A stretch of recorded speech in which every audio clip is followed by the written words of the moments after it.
यदा यदा हि धर्मस्य ग्लानिर्भवति भारत। সময়কাল ত্রেতা যুগ, স্থান দণ্ডকারণ্য, সময় মধ্যরাত। প্রাসাদের একটি কক্ষে দণ্ডায়মান এক তেজোদৃপ্ত ঋষি, তাঁর সামনে নতজানু ভয়ঙ্কর দর্শন এক রাক্ষস। মন্দ্র স্বরে ঋষি বলে উঠলেন, তোমার প্রার্থনা আমি স্বীকার করলাম, কিন্তু যে পাপ তোমরা এতদিন করেছ তার প্রায়শ্চিত্ত তোমাদের করতেই হবে। মনে রেখো, তোমার প্রাণ ভিক্ষা আমি যে মঞ্জুর করলাম তা কেবল তোমাদের প্রায়শ্চিত্ত করার সুযোগ দিতে, কিন্তু তোমার সাথী আর তার স্বরূপে ফিরতে পারবে না।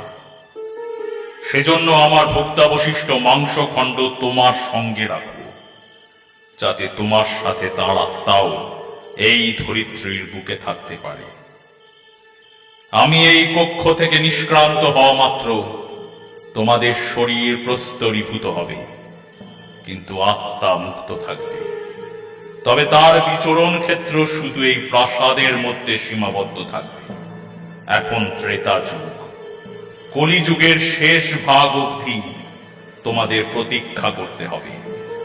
তারপর ভগবান বিষ্ণুর কৃপায় তোমরা পাপ মুক্ত হবে।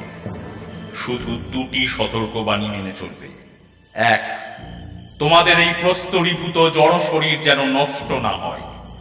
কোন দেব, দানব, নর, বানর বা পশু পক্ষী কেউ যেন এদিকে না আসে, তোমাদের তা লক্ষ্য রাখতে হবে।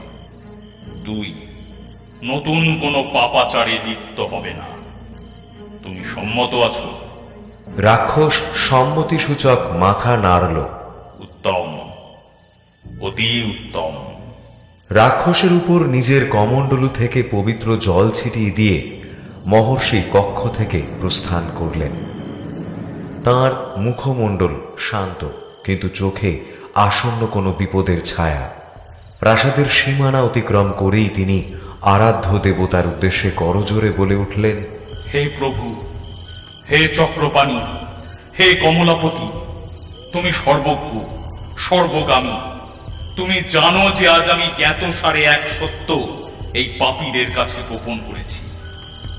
যদি কোনো প্রাণীর মুখ নিঃসৃত ভুক্তাবশেষ খাদ্য বা পানীয় এদের প্রস্তরীভূত দেহে স্পর্শ হয়, তাহলেই আমার কমণ্ডলের মন্ত্রপ্লুত জলের প্রভাব লোপ পাবে, আর তখনই রাক্ষস শক্তি জেগে উঠবে। আর সেই শক্তি হবে আরো অনেক ভয়ঙ্কর, অপ্রতিরোধ্য। তখন সেই মায়াবী শক্তির হাত থেকে